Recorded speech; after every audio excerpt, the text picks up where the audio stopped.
And that's why we are so pleased to be joined by my old friend Jay DeLancy, director of the Voter Integrity Project. Jay Skyping in from Raleigh, North Carolina. Jay, it is not within the boundaries of North Carolina. Instead, there are new concerns about voter fraud in Georgia, something called the New Georgia Project.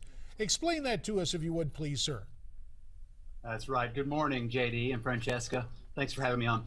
The problem in Georgia is a third-party group that we don't know who they are, but they are very affiliated with the Nunn campaign, where one of the board members of her campaign is involved with that group, has actually started the group, and they're creating massive voter registrations at the last minute before the election, which is standard Acorn protocol in the past.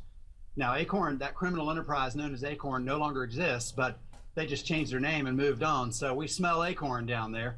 But really what's going on is they're registering a lot of people that are turning out to be fraudulent. And so the Secretary of State in Georgia is investigating this. And of course, the usual suspects are calling it voter suppression, you know, racism, yada, yada, yada. But the bottom line is that they're finding a whole lot of fictitious registrations already here as they move toward a goal of 100,000 registered voters in the last month before the voter roll is locked down.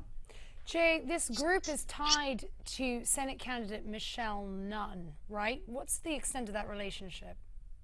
Well, one of her cabinet members is running the new Georgia project, and shame on me if you cut away. I'll look at it on my computer and get the name. But one of their people who are closely associated with her campaign. The word isn't cabinet members. I think it's her team, her trust team. It's someone who is closely affiliated as a key supporter of the campaign, is also the head of the New Georgia Project. So in other words, some of her advisory group, some of the people who support her, but it gives Michelle Nunn a kind of plausible deniability, saying, look, I don't know about this, but obviously someone closely allied with her campaign is involved there. Jay, you made use of the term voter suppression a little earlier, and we would be remiss if we did not demonstrate just how that shop-worn phrase has been utilized. For example, we know that in the civil rights movement, Ebenezer Baptist Church played an important role, and yet the current pastor of that well-known fellowship said of this investigation, quote, "You don't have to wear a hood, you don't have to be a member of the Ku Klux Klan to be engaged in voter suppression. We know voter suppression when we see it." Jay, do those words from Reverend Raphael Warnock, do they just illustrate how reflexive the cry of racism can be when any scrutiny is given to the notion of perhaps voter fraud?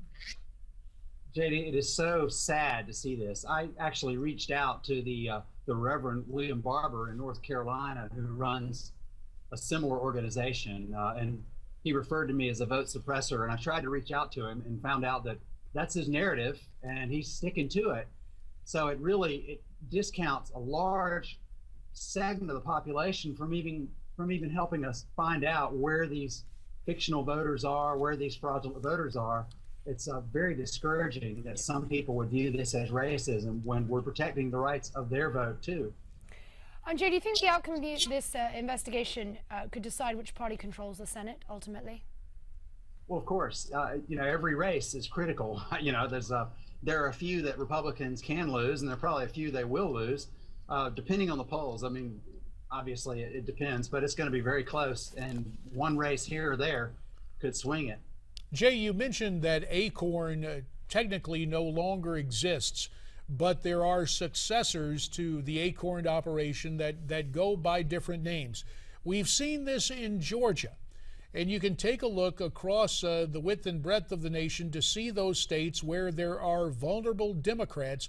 Do you expect something similar in North Carolina, something similar elsewhere in the United States? What are you seeing in terms of the sons and daughters of Acorn continuing with those highly questionable tactics that we've seen in campaigns past?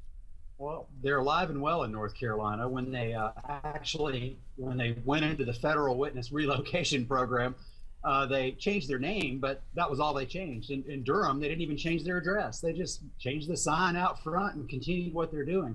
So we know they're there, and we often get attacked by them. So, you know, they're alive and well.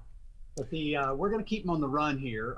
I hope you'll send your viewers to our website, phantomvotes.org, and check it out as a new tool we're using to root out fraudulent registrations in North Carolina and other type registrations too. Well, let's talk more about that. Again, it's phantomvotes.org. Correct. And this is a new tool that will allow people to do what exactly, Jay? It allows anyone in North Carolina, and we're going to roll it out to other states too once the resources come in, but it allows anyone who ever lived in North Carolina to look up their registration by their address and see if they're still registered at that address and see who else is registered at that address.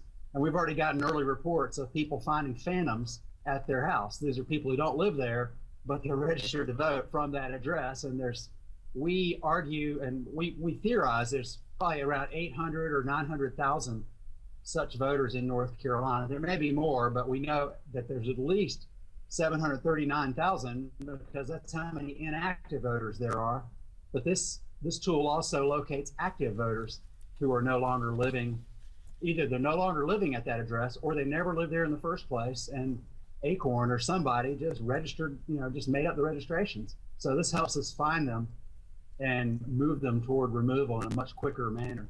Jay DeLancy of the Voter Integrity Project, we thank you very much for your time, and we appreciate you filling us in on the new tool that will be helping detect fraudulent voters in North Carolina. We hope that every other state picks this up in the days ahead. So that's what Jay has to say from North Carolina about what is transpiring in that state and also what may be going on in Georgia. As you look ahead to the midterms, are you concerned about voter fraud? Why don't you tweet us your comments at Newsmax TV. There's also newsmaxtv.com/comment. And don't forget Facebook.